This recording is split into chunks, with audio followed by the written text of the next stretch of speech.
Okay, folks, welcome. We are live on Social Saturday Chat.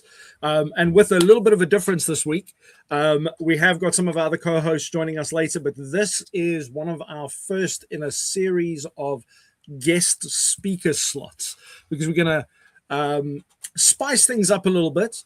And we are, if you've got somebody that you want to recommend and have on stage that can bring some value to us around the world, please do drop that in the comments.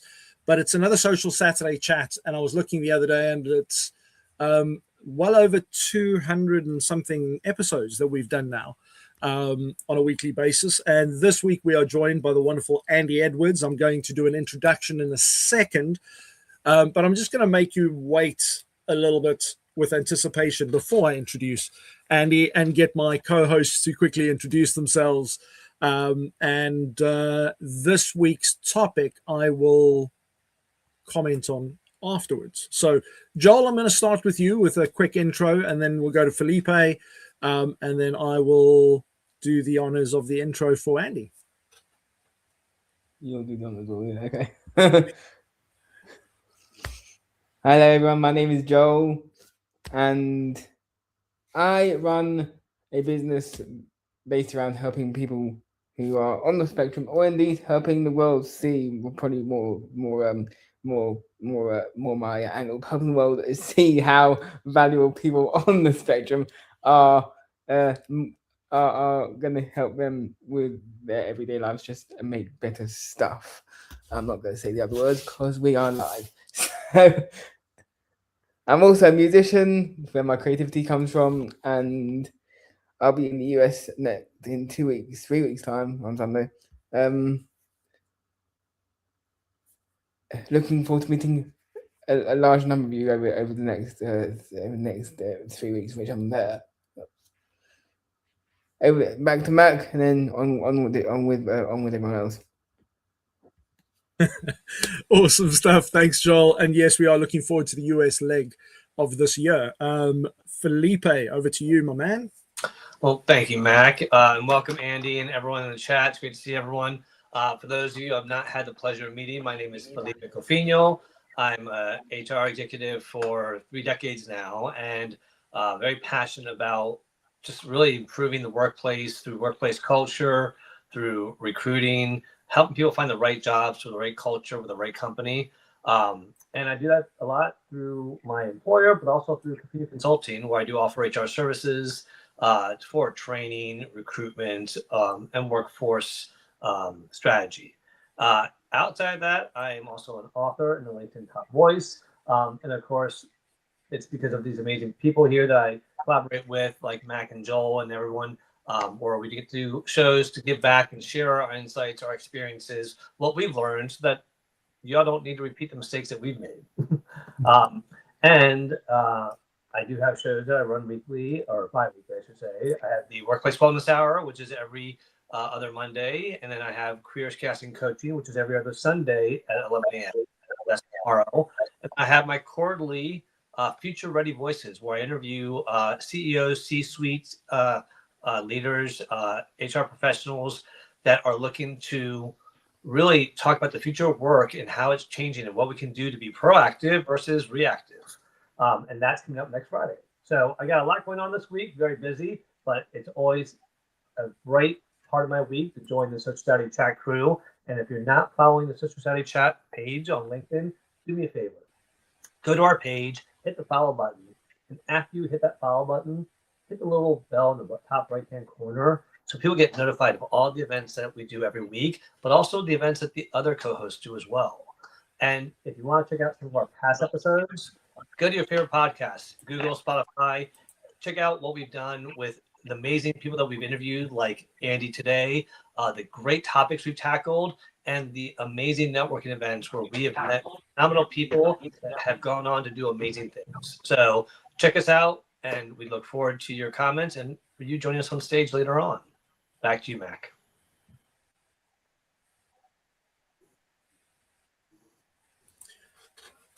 Awesome stuff. I'm not sure if everybody in the comments can do us a favor. Let us know where you are joining us from today, so that Andy can get an idea of where people are joining from around the world. Because I did say this is an international audience, and we have people joining us sometimes from all weird and wonderful places that I haven't even heard sometimes. So drop it into the comments. Let us know where you're from. Thank you for those people that have already joined us. I see Bobby and Jay and Lisa, and David Pushkin, Kenneth, Dana, and a few others that have already joined us. We've got a few people on YouTube that have joined us as well. Just wanted to check, has everybody got their sound okay? Are there any delays for anybody? Because if there are, I just want to double check, because I don't want you to miss a second of the conversation that's about to get going. So today we have the wonderful Andy Edwards. Now, Andy, I got to meet Andy. I was looking at my phone. It's been almost 3 years. Wow. And yeah, I had assumed it was a lot shorter, but then it also feels a lot longer. But if you have not checked out Andy before, please do us a favor. Go to have a look at Andy's profile, and you'll get to know, and you'll get to feel like you know him pretty well in a very short period of time, because the amount of different facial expressions that you will see on Andy's profile is probably more than about 100 different people's profiles combined. And you'll get a sense of his humor and the way that he speaks and the level of education and information that he brings to the table as well. But for those of you who haven't already, go and have a look at our intro as well. Andy, well, we were talking yesterday about his planetary interests and how he positions himself, and I'm sure you're going to learn about that, some of that today. But you may know him for the unforgettable question of what planet are you from, but also one of his books, which we are going to touch on today. Why can't people be more like me? And this is something that we have spoken about indirectly and directly in some shape or form over the years, about the fact that we are from different cultures, we people from different walks of life, different types of businesses, different languages, all these different things, and often we make decisions from that perspective of that you get to really see things from a different perspective. And I'm looking forward to really getting not only ourselves up here on stage, but those of you in the audience to come up and pick his brains, ask some questions, and really just challenge our own thinking. So, a little bit of a pedigree on Andy, because he comes across as such a nice, humble guy. But, he's spoken in over 20 countries. He's addressed audiences from 30 people to 3,000 people, written 3 books. I have 2 of them. I don't know why I haven't got the 3rd yet. And he's created online courses that Joel could probably tell you about some of his experiences, because he's been on some of them and kept telling me how much he was giggling the whole way through. And then, we're going to talk about why relationships are your greatest business asset. And this is something we've spoken about so many times, but I find hearing it from somebody else and it lands differently. How behavioral psychology improves communication. Now, if you don't do anything other than watch this today, if you do one more thing, go and just watch some of the videos that Andy does where he talks just about these simple human communication things that when you watch them, you kind of go, yeah, I get that. But we don't necessarily put that into place in our lives starting off. So without further ado, because I can rave on about this man for a long time, and I'm really glad that he's taken the time to join us this afternoon. Andy has won multiple awards for his keynote speaking and public speaking. And I was speaking to somebody who runs quite a large organization for public speakers recently, And I was like, hey, yeah, we're having a conversation with Andy this weekend. He goes, man, he's the pillar of the public speaking community. He's like one of our, and I was like, oh, okay. The credentials just keep getting up. And I'm like, so I'm really grateful for being able to grab some of your time and have you with us today. So Andy, without further ado, give us a little intro. What are you doing on the Saturday? One of the things we always ask people is share a fun fact. And let us know who you want to connect with before we start interrogating you. Well, thank you very much for that incredible introduction. I'll have to pay you later, I think, because that was so approbative that I feel slightly embarrassed and not a little bit of pressure, to be honest, because you've made me sound so good. I actually want to listen to me. So, yeah, why not? We're going to give this a go. Today, Saturday, over here in the UK, it's about 5:15. I have a 17-year-old daughter, got a couple of older kids as well, but a 17-year-old daughter who is in a show, a musical theatre show. So come 6 o'clock, I'm out of here. I'm going to go and watch a show this afternoon. So I'm really looking forward to that. It's all about her. It's all about the family. And let's face it, family is one of the most important relationships you're going to have. But it's not the first one. It's not the first one. Whenever I stand up in front of people, I often ask the question before I've said anything else. And it's a kind of a speaker technique, which I would pass on to you. If you get an opportunity to speak and you're introduced, quite often people will say, hello, thanks so much for having me along. Isn't it a lovely venue? The weather's wonderful out there. Your city is amazing. And the energy in the room has started to already drop. Far better to walk onto stage and say something which I refer to as a punch. And it's an acronym. It's something personal, something unexpected, something new or novel, something challenging, or something humorous, or indeed a combination. So that's a little bit of an insight into how a professional speaker takes the stage. And I'm going to take the stage, if you will, and ask you the question I tend to ask as I take the stage. And that question is simply this. What do you think people say about you when you're not there? Just imagine you leave the room, whether that's an office, whether that's a shop, a factory, or even the dinner party. You leave the room and the door is closing softly after you, and everybody in the room sort of knows you, and they're saying, bye, yeah, see ya, ciao, bye, there you go, bye, bye, bye, bye, bye. And as that door closes, they turn to each other and they say, what? That's a fascinating question, because the answer to that question is something that you don't absolutely know by definition because you're not there. So it's an interesting thought experiment. In fact, I put it out on LinkedIn, I think it was a little while ago. I said, what do you think people say about you when you're not there? And of course, all the gurus will tell us you shouldn't care about what other people say or think. You shouldn't give a darn about other people's opinions of you. And I get it. I get it to a point. We're told to beat our own drum and to plow our own field and to dance to our own tune. And I get it. However, I sort of come out quite clearly on this one. I do care about what people say about me when I'm not there. And here's why.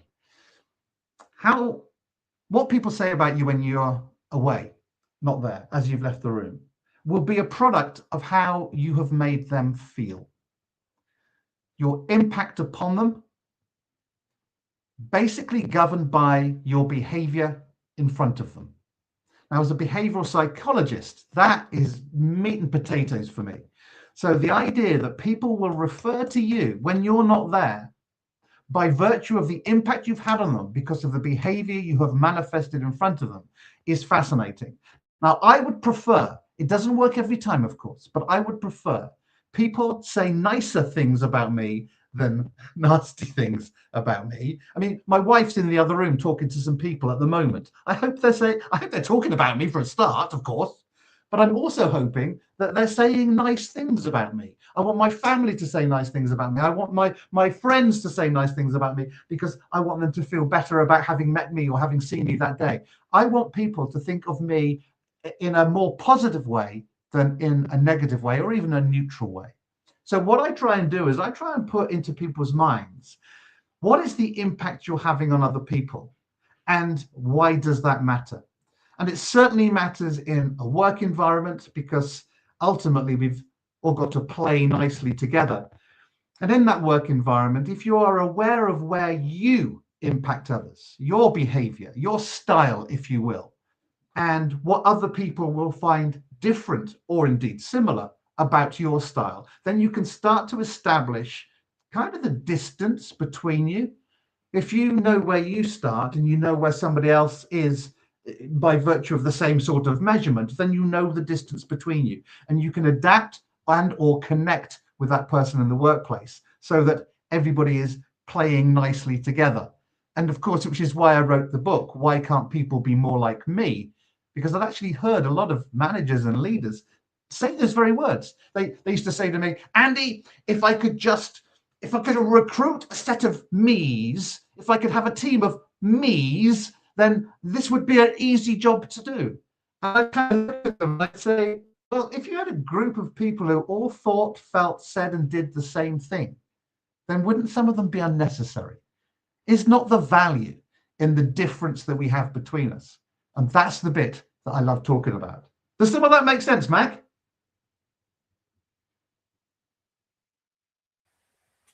Sorry, I didn't hear what you said there. No, I'm just sort of, I thought I've been speaking for a while. I just wondered if some of what I'm saying is making sense to you. That was really cruel. I'm sorry. No, it really resonates and makes sense. And I'd love to hear from people in the audience. We've already had, who was it earlier that commented, Coach Carrie Willis, about the Seinfeld episode where George leaves behind his suitcase with a recorder, and to hear what people say about it. And it's interesting, that whole concept of the difference between what we think people say and what people really do say. And when you think about that, I think you'll be a little bit more conscious about how you show up in the room, because a lot of people don't think about that. And I love the reference there to the having more people like me, because that's something managers and people I've heard, and salespeople, and sales managers or whether it be marketing or HR or various people, just say, if we could if we could clone that one person, that's where we miss the real opportunities there. But I know other people have some comments and some questions. Thank you for all those people that have been joining us as we go on. I'm going to go to you, Felipe, because I've been seeing your face kind of wanting to burst out into questions and comments. And I know a lot of these conversations you may have had in the past as well. So over to you, my friend. Mute. Can't hear you at the moment. No sound. Confused face, yes, but no sound. Still no sound. We have sound. Now? There we go. Yes. All right. Well, screw this whole mic then. So what I was saying was I really resonated with what you said, Andy. You're speaking my language, especially from an HR perspective. It's not always the employee's issue. It's leaders looking at themselves and really understanding what are they doing. That's why the other book that you wrote, Leadership, I really enjoyed that one there, because it does put the focus of why are people disengaged? What are leaders doing to cause that disengagement? And I just love that premise. So that's the other book that he wrote. Check it out, Leadership. But going back to what you're saying about what people are saying about you when you're not in the room. There's certain times people think about, oh, I don't care what people think. But the reality is we do. We do care because we react to it in social media, on television, on marketing, on everything we do, we react. And, I think that what in your mind ties that to personal branding?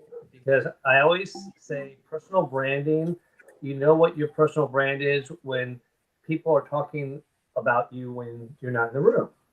And so when people are saying, hey, Mac is a LinkedIn expert. He is a LinkedIn guru. He knows what he's doing. He is the one to teach you individually or as a group.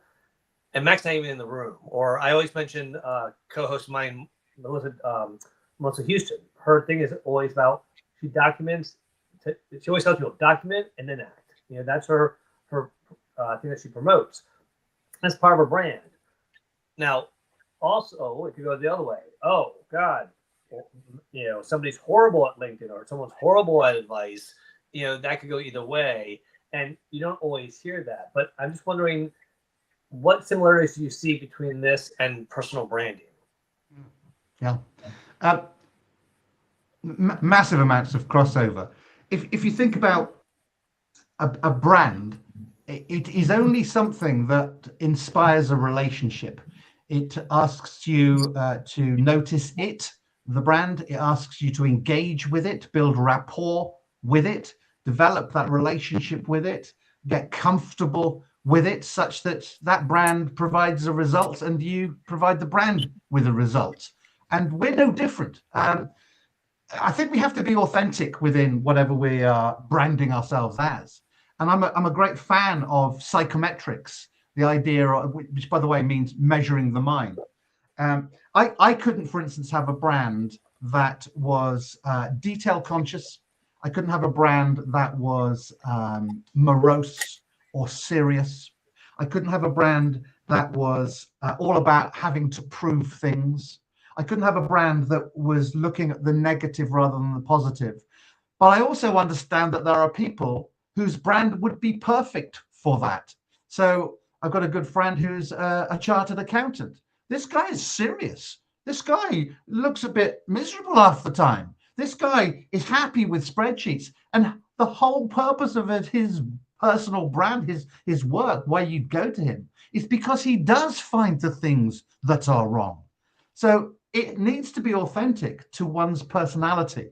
And if you think about those basic personality styles based on Jungian psychology, where I'm accredited, I love the idea of saying, well, your brand will have to be of the place that you dwell, where you live, if you like. And I'm a great fan of saying, well, you've probably heard of the book Men Are From Mars, Women Are From Venus. I'm slightly jealous of John Gray, who wrote that book, because he sold 30 million more copies of his book than I've sold of mine. But this is not based on jealousy, I promise you. It's based on psychology and the idea that Mars and Venus is too bipolar. It's too one extreme and the other, coupled with the fact that your planet, your home world, does not rely on gender. It relies on behavior and preference. So, for instance, me, I live, if you like, on planet Jupiter, from where we get the word jovial. Jupiter is the entertainer, the fun-loving god of light in the sky. The sort of thing that you'd expect from somebody on Jupiter would be to say, I like to be center stage, keep me involved. Now, that's me. My brand would need to reflect some of that. Otherwise, people would pick up on the inauthenticity of it. Else who might be from Pluto, and I know it's not a planet anymore, but call me a traditionalist. Pluto for me is somebody who's much cooler, is a little bit further removed, but can see everything else that's going on. That observer, that person who's taken a few steps backwards. Now that person will be very different to me.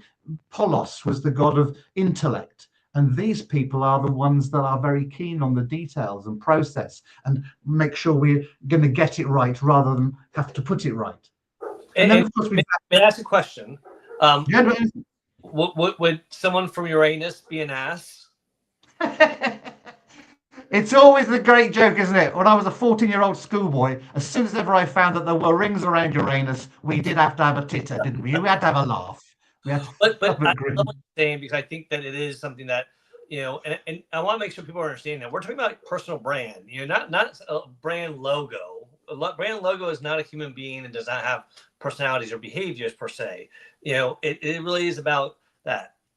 And if you're looking to deal with accounting, your taxes, Do you want the jovial person that's lighthearted and is not worrying about being perfectionist, or do you want the serious person who loves his job and loves finding mistakes? I'm going with the serious person, okay? As much as I love hanging out with the jovial person, I want to have a beer with the jovial person, but I want the serious person taking care of my taxes. So we're not shaming any kind of personalities here. I think it's just about understanding, like you said, people's personalities fit certain spots and they're meant to be there. Certain roles within a team. So when we've got a team together, this is exactly the point about why can't people be all more like me? Well, if all your team was from Mars, then they would be pushing things through, getting things done, sorting things out at a pace, preferably their pace. They'd also be quite aggressive with each other, and they would hate to be wrong and not take any criticism. So we get this sort of almost like too much of an energy becomes the challenge. I do this off stage. I walk off stage to usually a woman, a lady, and I'll say, "Hello, what's your name?" They'll say, "Oh, Cynthia." And I say, "Cynthia, do you mind me, Andy Edwards, being friendly towards you?" And I have a big grin on my face. And she says, "No, not at all." So I have a big smile from her. And I say to the audience, "Well, I got a big smile from Cynthia by being friendly. So how about if I become more friendly?" And everybody starts to look, and I say, so I'll walk a little bit closer to her, and I'll lower my eyelids, and I'll give her a little bit of a wink, and I'll be even more friendly. And all of a sudden, her face drops, and it's usually good fun. And they go, "Oh!" And I say, "You're funny, isn't it? Because friendly works until it doesn't. Assertiveness works until it doesn't. Being supportive and helping other people works until they see that as interfering or patronizing." So all of those strengths that we're talking about, we talked about an accountant having that attention to detail, have their place. They also have a place where they're overplayed, such that it becomes something that we don't like.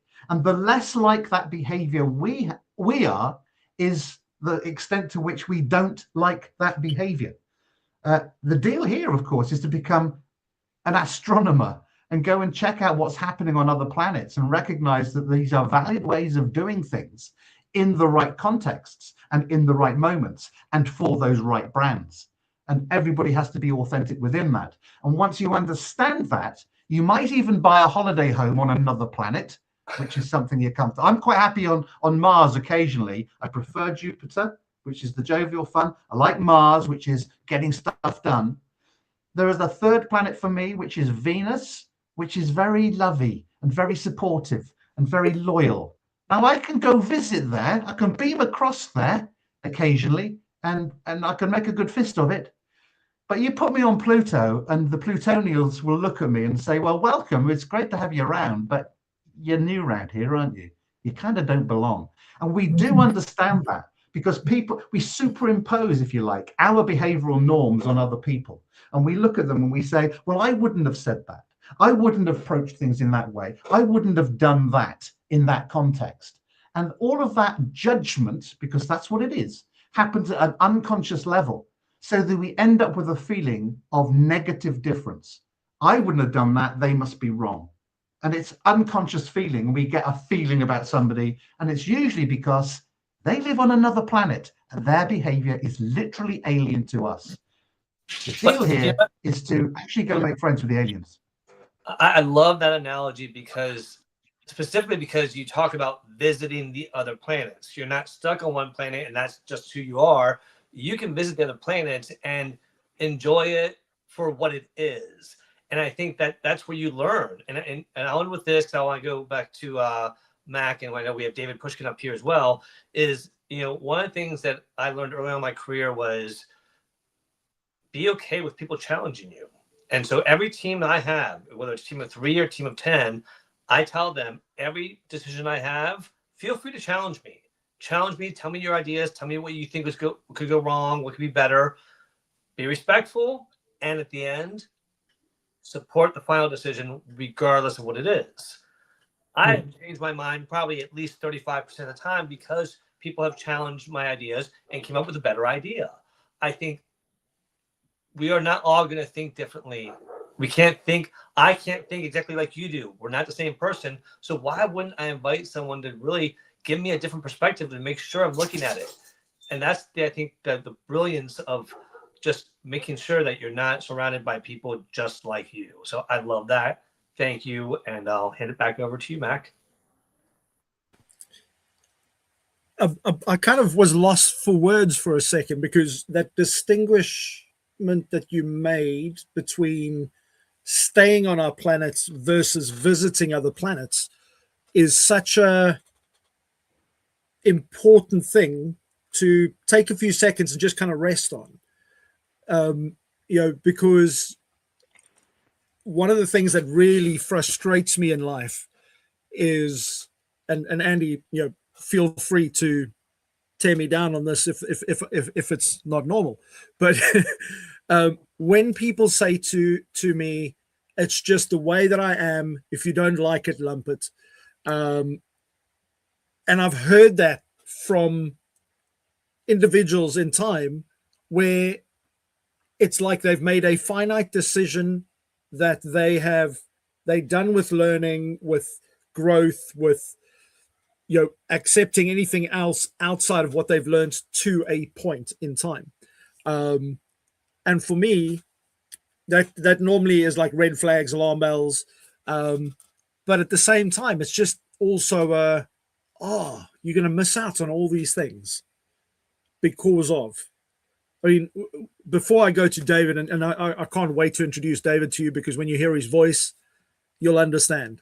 But Dave, we're going to come to you in a second, my friend. Please, we haven't forgotten about you. And to all those wonderful people, there's my ADHD kicking in. I want to go off on another tangent. I'm going to leave that with you, Andy. And what are your thoughts and feedback on that? Well, straight away, I when somebody says to me, I don't like being boxed into a given planet. Well, you've already given the answer, which is, well, nobody says you have to stay on your planet. In fact, we have the learning available from all the planets. We have a little bit of those planets in us. All I would say is that if you want to operate from your primary planet, it's going to be the most comfortable place to be. It's your home world. If you want to buy a holiday home on your second planet, then go buy a holiday home and spend some time on there. You'll be very comfortable operating from that system as well. You might have a little bit of that beam me up, Scotty, to beam across to your third planet, which allows you just to flick there and visit occasionally. It will feel a little bit more of an effort. You have to make an effort to get there. You have to get there through your beaming. And then your least planet is a shuttlecraft, because it does take a bit of an effort to get there. And when you land there, it does feel different. And I'm just very minded from what Philip was saying around being a leader with these different aliens around you, and rightly so they should be. You imagine Captain Jean-Luc Picard of the Starship Enterprise. He gathers all his people in the ready room. He's got a problem, and he says there's an entity on the starboard bow. What should we do? So we have the bloke from Mars, basically. We have Lieutenant Worf, who's very Martian. He says, well, we need to destroy it. We need to get rid of it. We need to get on our way. And he says, thank you, Mr. Worf. Anybody else? And somebody else says, this is now Commander Data, who is the android, he's only got logic, so he's from Pluto. He'll say, we need to understand it more in terms of astrometrics. We need to send a probe before we make any decisions. So he says, okay, so we blow it up, or we learn more about it from an astrophysical point of view. Anybody else? And Deanna Troi, who's the ship's counselor, turns around. She's from Venus, and she says, well, it has a right to exist. It was probably here millennia before we were. So what we need to do is we need to respect its existence and see if we can contact it at a different level. So we've got kill it, love it, or find out more about it. And then the last person, who's Commander Riker, is a bit swashbuckling. He says, well, I reckon we should just beam down onto it and see what happens. Now we've got four completely different responses for Captain, the leader, Captain Jean-Luc Picard, to deal with. It doesn't matter what he chooses. Let's say he says, yeah, we'll go with Commander Data. We'll send an astrometric probe down into its bowels. Everybody else, as you said, Philippa, which was, everybody gets up from that ready room nodding, not in agreement with the decision, because the decision was different, but in support of what the captain has now decided. And that is where the value of those different opinions happens. It's pointless, all of those people walking out of that room and going off in their 4, 5, 6 different directions saying, well, it wasn't my idea. I'm not committed to that, which is why the leadership part is such an important part of all of this. And you have to, as a leader, be very alien comfortable, because you do need a relationship with each of those people such that you understand and trust them. I just gotta say one more thing. I'm loving these analogies. You were just speaking my language, Andy. You were. I am a Star Trek and sci-fi nut, and I understood everything you said there perfectly. Those that didn't study up on Star Trek: The Next Generation, is all I gotta say. But here's the thing that I love about this is that one, you tied it all in so well. Whether it's leading a cruise boat, leading a team, leading a starship, you want to be surrounded by people that are going to give you options. But the other thing I want to really share with quickly is when you talked about all the different planets and visiting them, one of the things that reminded me of is like how we all have 4 dominant communication styles. We all have different types of personalities that not everyone sees. We choose which one we like the best. But like you said, when you go to the beach, you go into relaxed mode personality. When you go into the office, you're in fast-paced personality. When you're at home, you're compact. So you have them. I want to remind people, just because maybe you're not like the people at Pluto, doesn't mean you can't relate and learn from them. And it's you have it in you. You have it in it to be a little bit colder and reserved. Sometimes you need that. You know what? Thanks for letting me come here. I just want to get some quiet and peace. Oh, we'll give you that. Great. See you later. So I just want to remind people, we all have those different personalities in us. We just have ones that we prefer and we're more comfortable with. But we can tap into the other ones when we visit those areas. So thank you again for this wonderful thing. I'll shut up now. Back to you, Mac. Can I just pick up on that? There's an interesting point. A lot of people talk about their behavior in different contexts, and so it should be. Yeah, if there's a fire in the next room, you got to shout fire and run. You got to be extroverted and purposeful around this. So it's very Martian behavior. But here's what I found. It's a preference, and it will out pretty much wherever or whatever you're doing. So people say to me, I'm very different at home than I am at work. And I say, well, I imagine you are. And you're the expert on you, not me. So I'm accepting that. But here's my psychology take on that. A preference of your planet, if you will, a preference for behaving in a certain way is reasonably hardwired. It's not definite. There's some other stuff that's day 3, but there's some stuff that is pretty much hardwired, a bit like being left or right-handed. So I say to them, well, are you left or right-handed? They'll say, well, I'm right-handed. And I say, well, are you right-handed at home and at work? And they say, well, yes, of course. And then I say, do you do different things with your right hand at home than you do at work? And they giggle and they say, yes, I do. And I say, because it's the same preference, but it's a different context. So it feels different. So yes, there absolutely is those availabilities of those energies across all those planets to us, but we will probably do it through the lens of our main home world, just as a thought.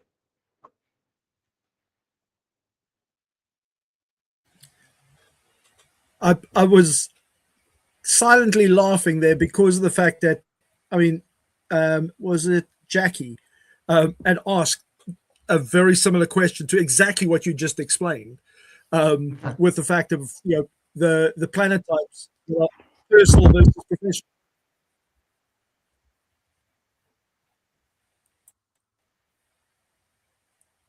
I didn't hear that last piece you said. Okay. Jackie was saying that she was asking which planet types do you feel align more with personal versus professional relationships? Yeah, no, I understand that, and Jackie's the expert on Jackie. I'm just somebody who reads about the stuff, who qualifies and is accredited in it, but I don't know Jackie. And there's lots to be said. About 10% of the population actually really do behave differently at home than they do at work. But that will be for some very specific reasons. Just see if you can divorce the idea of context versus preference. Because wherever you are, whatever you do, you'll do it through the lens of your preferences anyway. So even if you're pushed to act as if you're on a different planet, it will still have a flavor of your home planet in the way it happens. So it's about preference, not about context so much, if you can work that one through. But you're the expert on you, not me. But Andy, you made a comment earlier that Mars is kind of the place where you want to get stuff done and you're in that doer mode.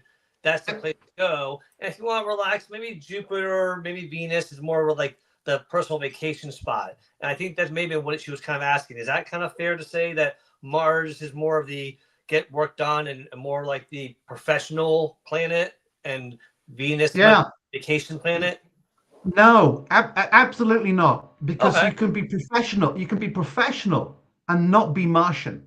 You imagine somebody in the charitable sector, in early years education, in third sector, somebody who is who needs, as part of their job, getting things done through being supportive, through being loyal, through making sure that they are looking after somebody. You in the care sector. So absolutely, a professional can be a professional from any of those planets. It is a little bit obvious to say, oh yeah, Mars gets things done. You go, I get things done. I'm from Jupiter, but I get them done with a slightly different way. They will push things through, and at the extreme, that doesn't take people with you. I will have a laugh whilst I'm doing it, the danger of which is that I'm not taking it seriously enough. Somebody from Venus will do it with love in their hearts, a nice little smile on their face and a twinkle in their eye. And sometimes they will look for consensus and validation too often, such that it doesn't get done. And somebody from Pluto will have that analysis paralysis. So which is why somebody from Venus, who is very, very professional at being loyal and supportive and making sure that people are looked after, perhaps sometimes needs a Martian to turn around and say, and you need to make a decision about this today. So bring things a little bit forward. So it's not so much of the behavior, it's almost more like almost like how we would describe where we live is like Mars is more of the New York City, Venus is a little more like the South, and we have. I love it. I'm going to use that. That's fantastic. So everyone It's has environmental, done their right. own way, just some maybe a little bit slower and more personal and fun about it. Some are more, nope, no time for chit chat, just want to get it done. All right. So does that make Jupiter Disneyland, I guess? There you go. I got it. Okay, now I like this. Okay. Oh, goodness me. Okay, listen, I'm conscious. David, my friend, you have been waiting in the bleachers for far too long. What is your comment, your question, your contribution, even your fun fact for today for Andy? It's so good to have you here, my friend. Thanks. Happy Saturday, everybody, I guess. Who am I? First, I just supposed to introduce myself, David Pushkin, Chief Encouragement Officer. The answer to that question that Andy asked earlier, if I walked out the room, I think the answer to the question would be, I'm just doing too much. As people say, I take 10 minutes to say something when it takes 2 minutes. But, I don't think you diminish. I always forget what the poem says, but, there's no point in diminishing and playing down yourself. We're all unique human beings, and we all have our strengths, and we should play to that. We were talking earlier about, why does everybody want to be like me? That talks a lot about what I speak about, what I like to call the pandemic of ego within leaders who are just think it's all about themselves, and, their egos take over. But, the vaccine to that is always going to be kindness, caring, empathy. And you've always got to just kind of be your unique self and just kind of work to your strengths. We are all different people, and that's what makes us innately unique. And I think those who, diminish and kind of are introverted, sometimes you've just got to try do something and remember you have value, you have worth. And I suppose that would be my closing statement, and kind of more a question to yourself, Andy, is, for those who are introverted, those who speak negatively about themselves and talk down about themselves, what would you say your tip would be for somebody who's like that? Because I truly believe we all have value and worth, and we are all unique creatures and special human beings. So again, my question, I suppose, to yourself would be, you know, how do we pick those up who are introverted and speaking negatively to themselves? Stay encouraged, all. Appreciate you very much. Sure. I have an exercise that I do in my workshops where I ask people to self-select whether they believe themselves to be more introverted, which is a rich tapestry of awareness and a thinking, a pondering, a considering prior to externalizing, or extroverted, who tend to deal with their locus of attention is external, and they tend to deal with things happening in real time at that moment. So that's the chief difference. Confidence is not contingent on whether you're introvert or extrovert.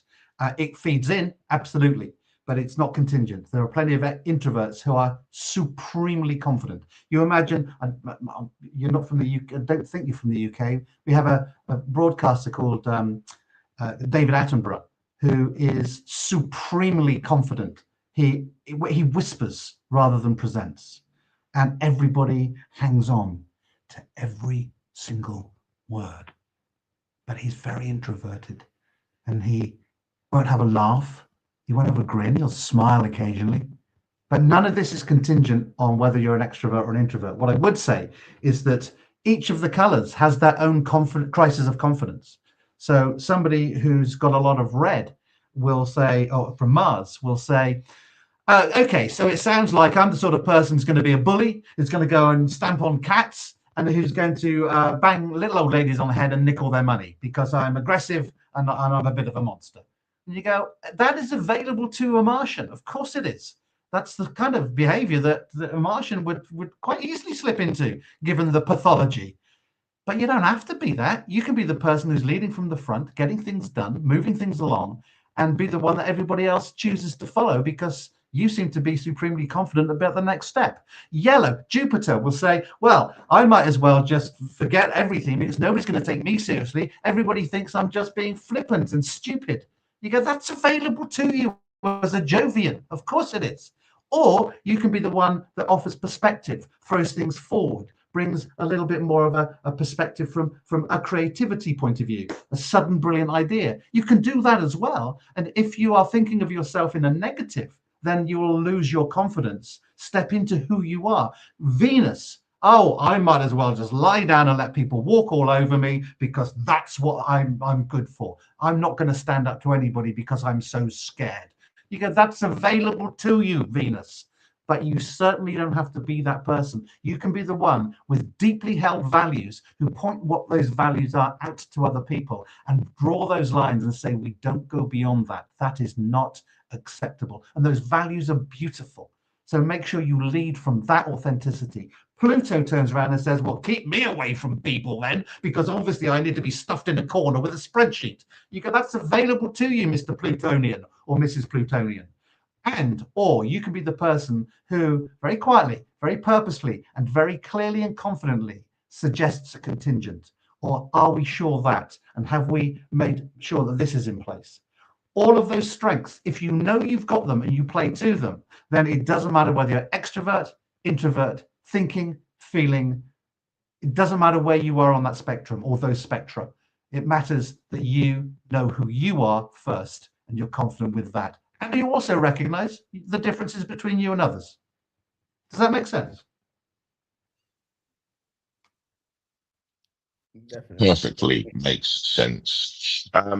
Yeah, I mean, what I was hearing there was kind of, knowing yourself, almost doubling down on the positives. And I think that's what's really important. Really focus on what makes you innately unique. Kind of like focusing on that. Yeah, we're all different. We're all different creatures. Some people, are outlandish. Some people work, but we all got to work to strength. And it's about finding out, I think, what makes you and what are your positives, and kind of working to those strengths. That's really brilliant. Yeah, I mean, that's so interesting, and I really appreciate that sharing. I actually am from the UK. I'm actually from London, and always a big fan of Attenborough. Who doesn't like to hear about the planets? So yeah, that was really helpful. Appreciate all of you. So again, stay encouraged all. My pleasure.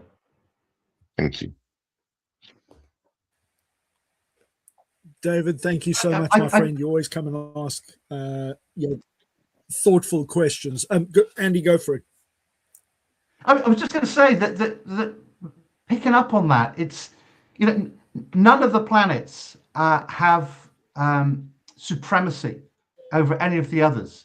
That idea of having that Martian ability to be assertive and purposeful and determined and fast-paced and focused can come across to other people at the wrong time, in the wrong context, to the person who is most sensitive or is currently being stressed.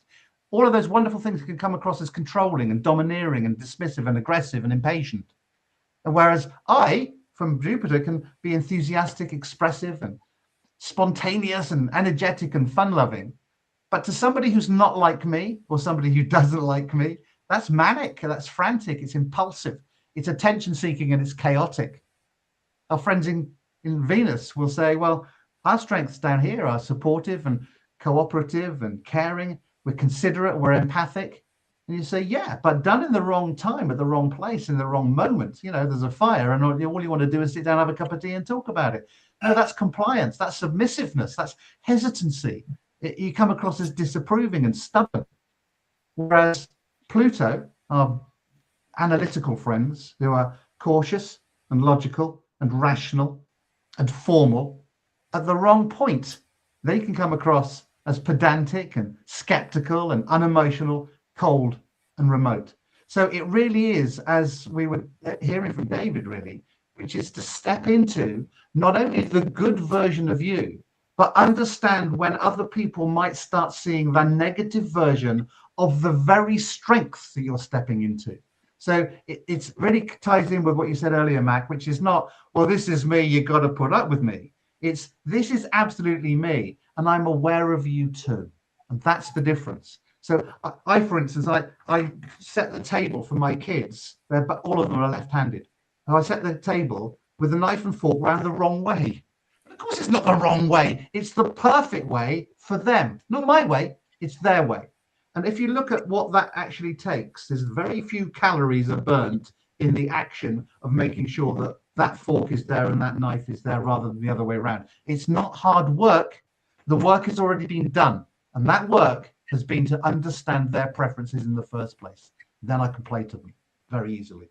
Andy, what if someone says they identify with the planet Earth? What does that mean? Planet Earth I often use as mission control. So mission control is where the telescope is. The analogy does get very robotic. Well, the analogy does get stretched a little because we by definition we've only got 4 planets to which we refer, and there are about 7 or 8, or depending on how many. And there are certain planets, for instance, that spin the other way. There are planets that are much hotter. There are ones that are more gaseous and a little less solid. So we can go as far as you want on the analogy, but we've got to be careful not to get lost in space.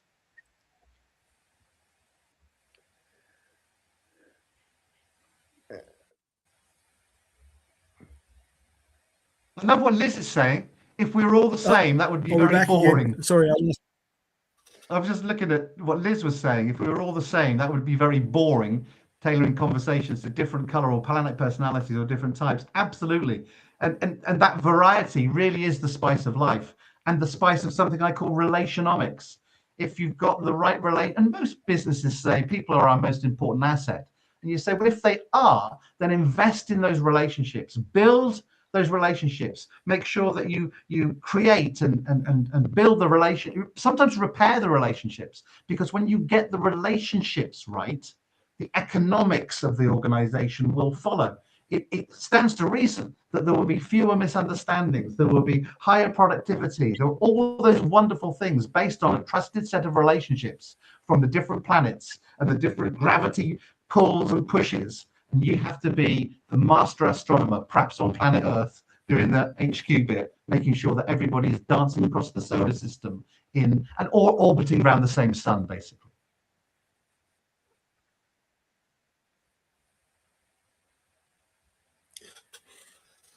Sure, my head is spinning with all the planet talk.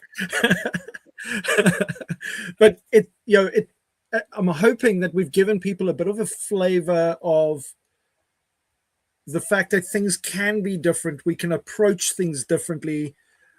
Just because somebody comes or puts forward that they're from a specific planet doesn't mean that we need to therefore eliminate them from the process because they're not like me. But finding those complements, it's almost like a puzzle that really nicely fits together, if that makes sense. And it makes enormous sense, because we're blessed to have. I was just going to say that because we have access to all the planets, I can meet somebody on my secondary planet, which might be the same as their secondary planet. So we can both meet in a very comfortable environment, playing to each other's strengths before we go back and emphasize those strengths through our own world. But travel to planets and meet them there.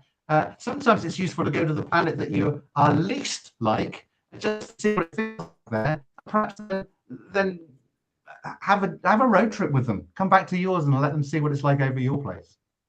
And that analogy for the people that don't get Star Trek, the analogy of that command crew, the executive crew, apply it to board of directors, or people have said in the past, "Oh, I have my own personal board of directors, people I go to for advice." So think about that. Hey, you want to go to somebody who has experience with therapy and you're having a hard time, you're going to reach out to that person. You need someone that's technical and mechanical because your car has issues, you're going to reach out to that person. It's the same concept. You're going to reach out to the people and you'll probably learn, oh, that's how I fix it next time, or oh, that's what I need to do next time. It's the analogy resonates so well with me with the Star Trek one, but I want people to realize it applies to any group that you're working with, tapping into their strengths and then tapping into yours. It's a very simple concept that people get convoluted with other messy noise. And so I just thank you again for just an amazing, I can see why you're an amazing speaker. I really can. Oh, well, thank you. That's very nice of you to say, Felipe. And before we do finish, I have to share with you. When I was taking your course, and the time you, Mac, and everyone, I was taking your course. Halfway through the course, I started to laugh a lot, and then I thought, "Am I watching a speaker? Am I listening to Michael McIntyre?" Because that's been said. It's been said a lot of times before, Joel. Michael McIntyre he's like me. I'm not like him.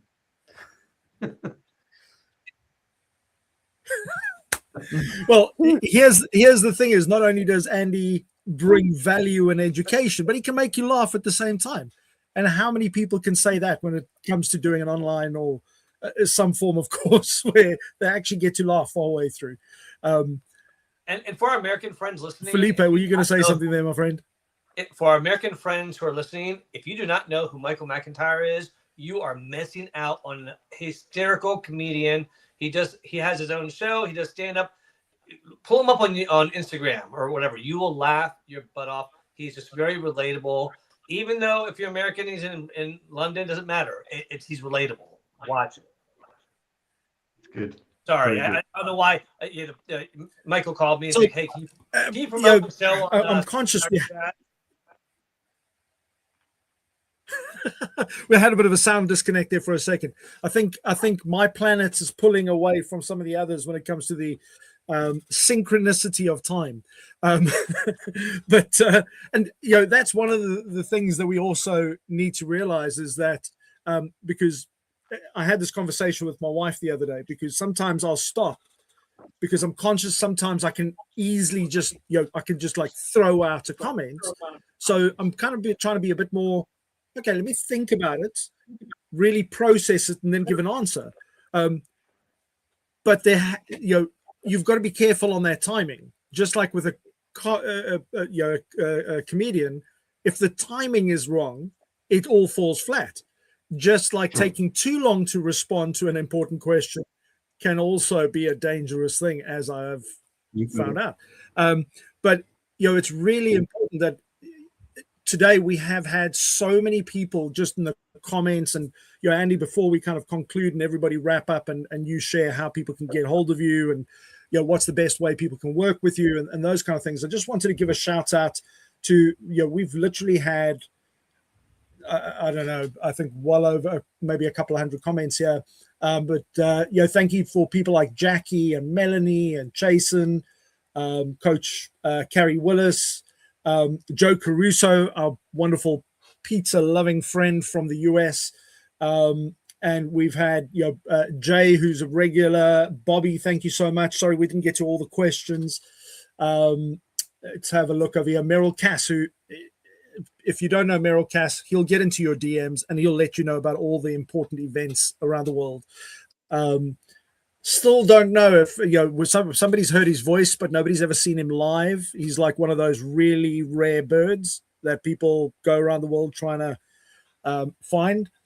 You hear the sound, but you just never quite find him in the woods. Anyway, Kemi, Tom, our friend from Down Under. We have got Liz and Jeff that have joined us as well. And there's so many more. My screen is not keeping up with me here. It's decided to die. But there have been so many wonderful people. I urge you to go and network, go and connect with the people in the comments, and see what their comments are. And if there's something that resonates or somebody that stands out, just reach out and say hi and see where a conversation may lead.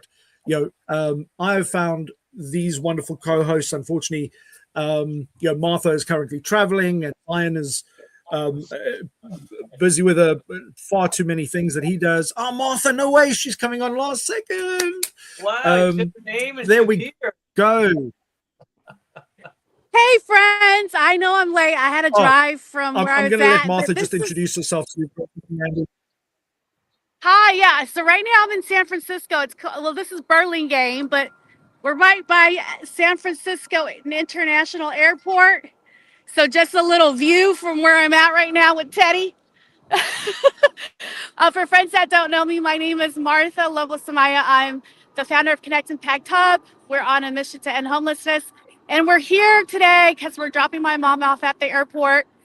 She's traveling after 44 years back to El Salvador. So, it's huge. And I wanted to show you guys before I get more deep into SFO, a little stop on the trip. I hope everyone's doing okay. And I'm going to catch the replay because I didn't get a chance to listen, but I'm looking forward to getting to know you, Andy. It's great to see everybody. Well, it's a great replay, Martha. We have about 200 comments, so people are just going nuts. Oh, yay! Look at all this. Look at the view, guys. This is what peace looks like. Oh, that's not fair. That's not fair. Fabulous. Thank you, guys. I'm going to put myself on mute. Thank you, Martha. So good to see you. So, and there's just proof that it's not just only men that come on the show. Actually, Martha is like a queen of the show. Majority of the time, we have lots of wonderful people in our audience. And Martha, thank you so much for showing up, even though you're on this really important life-changing trip to go and take your mom back to a place she hasn't been in 44 years, back home. And we want to hear that story and how that all turns out and goes. So thank you so much for popping on, sending lots of love. So I'm going to ask the co-host quickly just to let us know any final thoughts that they would like to leave the audience with, what's coming up, what they want people to join them at this week. And then I'm going to finish off at the end. I just want to go to Andy to kind of firstly thank him, but also just to let people know how they can reach out, how he can help them, or how they can help Andy for sharing his valuable time today, and who he's looking at being introduced to. So Andy, have a think about that, and then we'll come to you at the end to leave people on that wonderful note of Andy Edwards. So I'm going to start with, in fact, Martha, before you go, do you want to share quickly what's coming up for you before you run off? Yeah. Yeah. So on Tuesday, hosting an event with Human Save founder Francesca and Jane's going to be joining us. We're going to be talking about human trafficking, sexual assault. We're going to be sharing some personal stories, and also it's going to be educational. We're going to be providing resources. I haven't posted the event yet, but I will be posting it by Sunday. So if you can join us, it's on Tuesday at 7 a.m. Pacific Standard Time. I hope you can join us. I posted a quick little video so you can share it, and I will be sending invites. And I will be back, next Saturday. I'm going to try to be back. But I will see you guys all soon, okay? Thank you, guys. Bye. Love you guys. Joel, I'm coming to you, then Felipe, and then the wonderful Andy Edwards to wrap us up. This week, not a lot is happening, to be honest. Just getting Bailey ready for better, number one, and ready for his trip to, when I go away, his trip to his vacation. And apart from that, nothing coming up this week, but America in 3 weeks. So over to Mag. Awesome stuff. Good. Well, go and check out Joel's profile and Rockstar X page so that you can figure out how you can connect if you're in the US or even if you're anywhere else on the planet. There are lots of people asking questions about Rockstar X. So Felipe, my friend, over to you. Well, thank you, Mac. For me, what I have coming up tomorrow, I have Careers, Chaos, and Coaching with Melissa Houston at 11 a.m. Eastern, and we'll be covering coaching under pressure, how to develop talent when you're competing and under pressure. And then on Friday, well, actually, I'll be on 2 other podcasts. I'm not going to mention those right now, but on Friday, I'll be doing my quarterly Future Ready Voices, where I interview CEOs, managing directors, leaders that are focused on the future of work. This one is Alex Aisley. He's a managing partner of Hub International, and they are financial experts and advisors that help with everything from your retirement planning to just your investments. So he's going to be talking about how employers can be more helpful and what people need to do to prepare for the future of work, how to deal with portfolio careers that are going on right now in the world, and just some things of how things have changed and what employers and individuals can do differently. So that's going to be on Friday at 10 a.m. Eastern, Friday the 27th. So join me for that, and we'll be live together in his studio. And then I'll be back here next Saturday with this amazing crew for another wonderful Social Saturday Chat. And if you're not following Social Saturday Chat on LinkedIn, do me one last favor. Go hit that follow button on our page, and then hit that little bell in the top right-hand corner so everyone gets notified of all the events we do on a regular basis. And if you want to check out some of the past episodes, go to your favorite podcast, Google, Spotify, Apple, and just do a search for Social Saturday Chat, and you'll be able to find some of the great interviews we've done with some amazing guests, some amazing topics we've tackled, and of course the phenomenal networking events that we've done. So thank you again for joining us on this wonderful Saturday, and I'll hand it back to you, Mac. Awesome stuff. I tell you what, I'm blessed to be part of this wonderful Social Saturday Chat community and all the wonderful people around the world. I'm seeing so many continuous comments still coming through from Melanie and Leslie and just loads of other people. For some reason, I've got a bit of an echo coming through, but hopefully you can still hear me. And Kemi, it's good to see you as well. But Andy, we've only scratched the surface today with this conversation. And I know there's lots of other things that people can learn. Leave us with, firstly, how can people connect with you? What's the best way to get in touch? Secondly, who would you like to be introduced to? Because our community is far-reaching, and we have seen the most bizarre collaborations come out of literally people connecting in comments, and then a few weeks later I see them doing shows together or being, speaking on different shows. And then, finally, just any final thoughts from today's conversation that you may want to leave us with. Oh, yeah, definitely. Yeah, and I'm starting to get challenged with time because this show is about to happen, and I got to go take it down to the main pavilion down there in Bournemouth. Yeah, you can link with me on LinkedIn, of course. I'm Andy Edwards, the speaker. If you look under Andy Edwards, you'll find me almost certainly. But Andy Edwards, the speaker, will absolutely crack it for you. So by means, link with me there. You can go to andyedwardsthespeaker.com, and you'll see my show reels, some of the stuff I get up to on stage, some of that good fun stuff. If I were to ask for introductions or thoughts about how somebody might support me, it's simply this.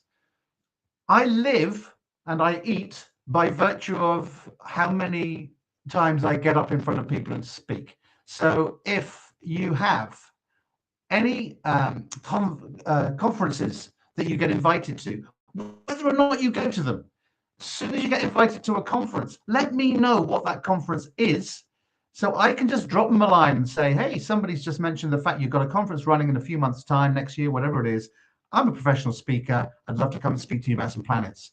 That gets me and my name out there and does me an enormous favor. So let me know of any conferences that you know are happening, that you go to, or even just being invited to. That would be useful. I'm embarrassed because I didn't have the comments on. I had it on private chat, and I'm really upset that I missed things like, can you have different planet parents, or have you got to be the same? No, you can have different planet parents. Twins can be from different planets. Absolutely. Nature nurture really comes into this stuff as well. I do remember Lost in Space. I do remember Danger Will Robinson. I'm that old.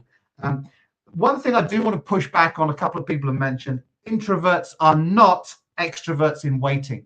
They are valid as to where they are in terms of their style.